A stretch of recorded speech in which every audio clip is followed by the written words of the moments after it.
Hello YouTube and welcome to my channel again. This is Morris Man. I had a good idea. I just did a video and I posted it and I decided to do I guess part 2 to it. And this is entitled Music Theory Speil Part 2. And basically what I want to do with this video is to kind of give you, I guess, a ruffled again, kind of a spill on the inside of theory. Like I've been more or less speaking or preaching or however you want to term it. As far as theory is concerned, it doesn't have to be a complex thing. If you are going to be trying to become a musician, I really recommend that you learn theory. Learn how to play.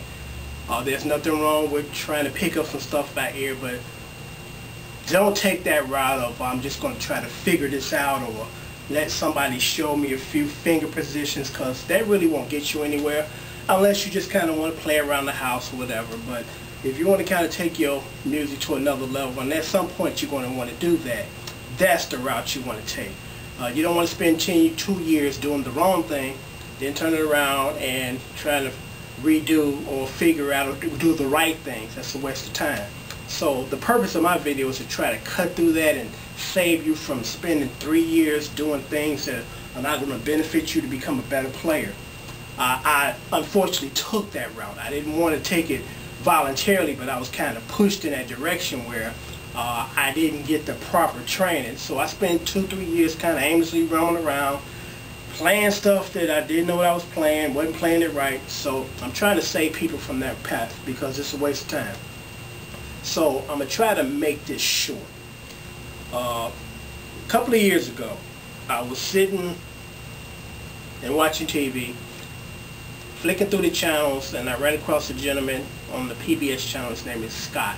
He goes by the name of Scott the piano player, or the piano guy. That's his name. When I started to listen to what he had to say, I immediately perked up like a deer in the headlights.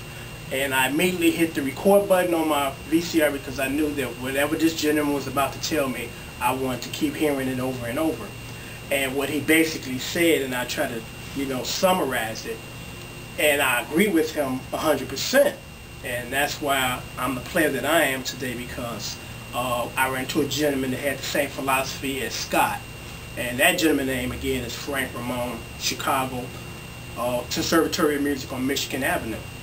And what Scott basically said, the piano guy, was you don't have to spend 4 years to learn how to play an instrument. And basically also what he said, and I totally agree too, it's nothing against the music teachers. They were taught to teach you in a certain way, so that's what they do. And they were trained to kind of drag it out when it doesn't have to be drug out.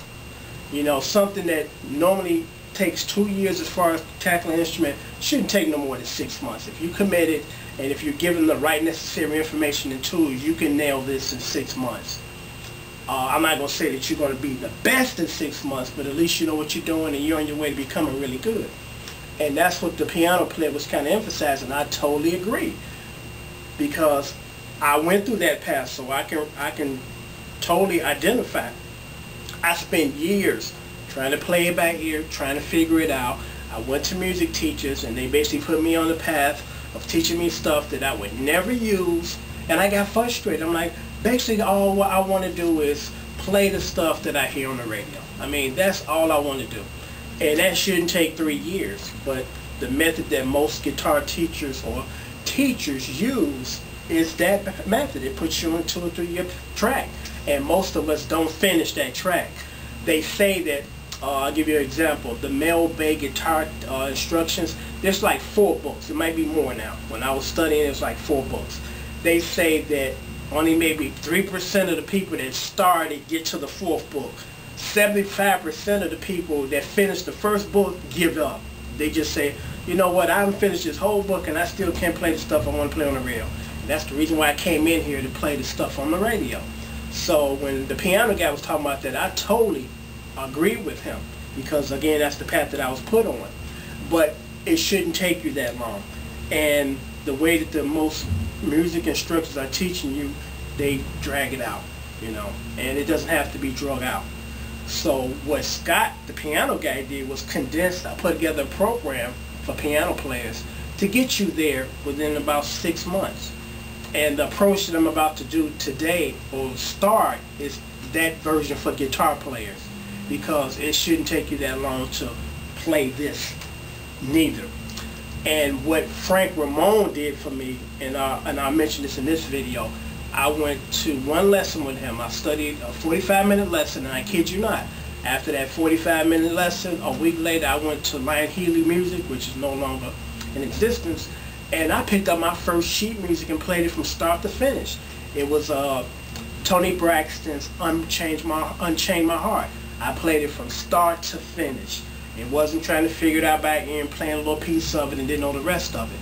So what I'm attempting to do today is give you some bits and pieces on that whole concept of getting there quickly and getting to the point where you can play what you want to play, as opposed to stuff that they teach you that you never use. It's pointless to play because you never use it.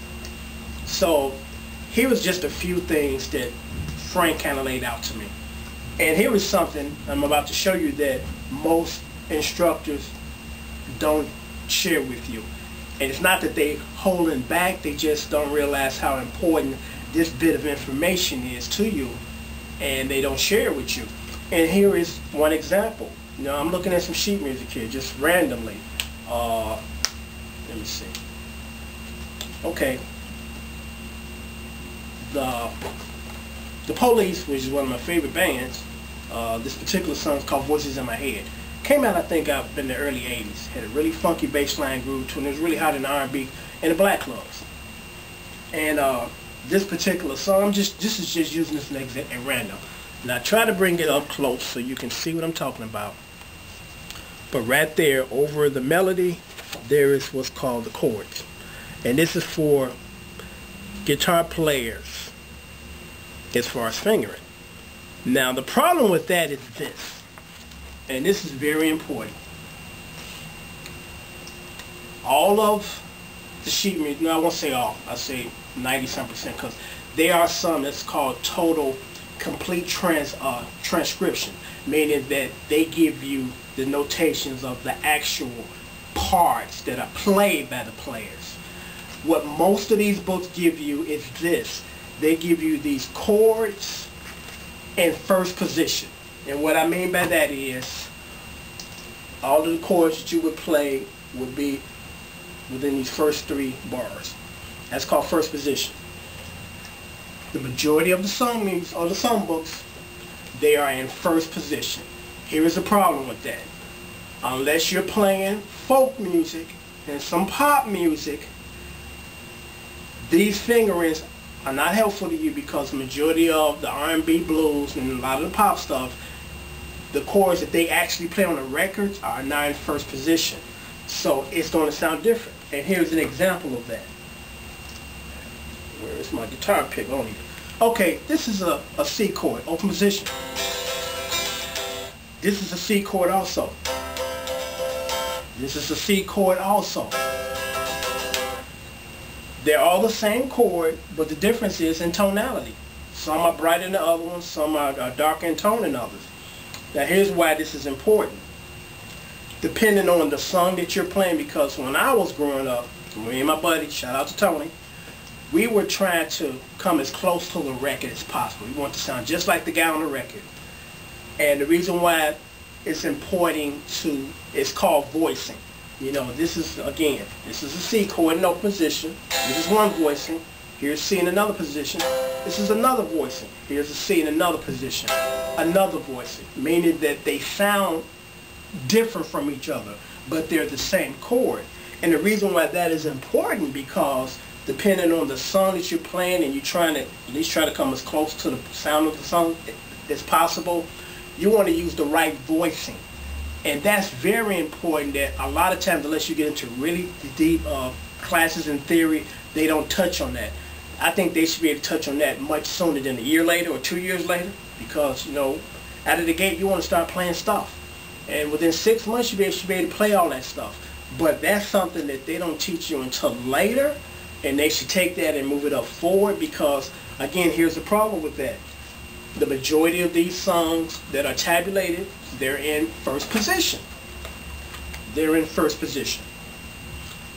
Now when you go to play this, because you're like, okay, I got the chord book, I should sound just like the record, and you start playing in open position, you don't sound nothing like the record, you saying, what did I do wrong? Maybe I should go pick up, play the drums, or maybe I should become a baseball player, whatever. Maybe I need to abandon this. It's important that they tell you that the voicing in these books are, again, in open position. And in most songs, R&B, pop, rock, they're not playing in first position when they play it on the recordings. You know, a lot of folk music, that's basically the format. They play open chords. That's what it's called, open chords in first position. So it will probably match up to the record when you're playing, say for instance, Summer's Breeze by Seals and Croft, because I did a video on it. And I played the majority of my chords in open position. And it sounded just like the recording, because I believe the guy that played on that particular song, he was using a lot of open chord voicing. So it did sound very, very close. So that's something that they don't teach you, or if they do, it's way down the line further. I believe that they should tell you that kind of up front, so when you go buy your book and you study the fingering of open chords, that you can sound very close to the record. Because I had a rude awakening and I took that route. You know, I'm like, okay, I got this book and I'm going to play the record just like off the record. And I'm playing these chords and they don't sound nothing like the record. And I'm like, what am I doing wrong? And that's what I was doing wrong. No one told me until I met Frank that the majority of, you know, the sheet music for guitar players, they're in open position, you know. That, look, let me see, that's D. That's an open position. That's first position, open chord. Now, and most likely, this gentleman here, who is one of my favorite guitar players, and you know, I kind of pattern my style behind him and now Rogers. I'm quite sure Andy Summers were not playing in open position. Matter of fact, I got a DVD on him, and he talks about his style of playing when he's with the Police. And he said that what he would used to do, like the famous Message in the Bottle, which is one of my favorite songs, he started to do what's called triad chords, as opposed to the traditional bar chords. He said they were boring. So that's why that, you know, that particular very highly recognizable guitar riff throughout the song is so different and unique, because he took a different approach. And that song is in this book, but guess what? It's in first position. So if you play it from the book, off the record, it's not going to sound nothing like it, because that's not what he's doing. So on that note, I'm going to kind of close off, because I don't want to ramble on too long. But that's just, this is, I guess I'm going to try to do a series of music theory spills, so you kind of get an idea of the things to avoid and the things to just kind of latch on to make you a better player sooner. And I hope that this was helpful to you as far as that little bit of information, because that's really important, that you realize that these books are in most cases in open position chords. And the majority of the songs that you're playing from the book on the recording are not played in open position, so they're not going to sound the same. They're not even going to sound close. So you're going to say, something's wrong here. I'm doing something wrong, or the guitar's out of tune, or is this the right book? Because it don't sound nothing like the record. So hopefully that has been helpful to you. And I'm going to try to do a series of these types, again, music theory spills, because again, I think it's important that you know about some of these things that some teachers just kind of don't teach you. And I think it's important. That's how I became a much better guitar player when I met Frank. Frank taught me how to read music, sheet music, within just 45 minutes. You know, he laid it out to me, it made sense, and I can play just about anything out of these books, or just really anything out of these books. You know, I can play all day long. And also say this again in my video, in this video. Check out my video, how to play the rhythm guitar 1, 2, and 3.